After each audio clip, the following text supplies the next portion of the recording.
দেখো মেয়ের কাণ্ড।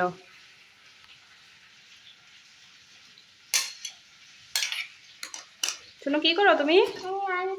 কি রান্না করো? হুম, হ্যাঁ হ্যাঁ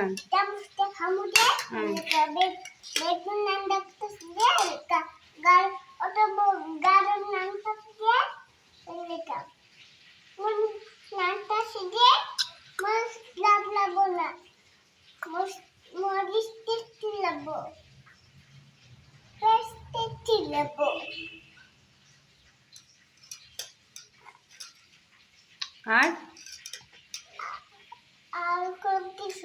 যেহেতু তোমার শরীরটা গরম নাকি, তোমার শরীরটা গরম তো, হ্যাঁ তুমি এসব রান্না করো না, জল ধরোই না।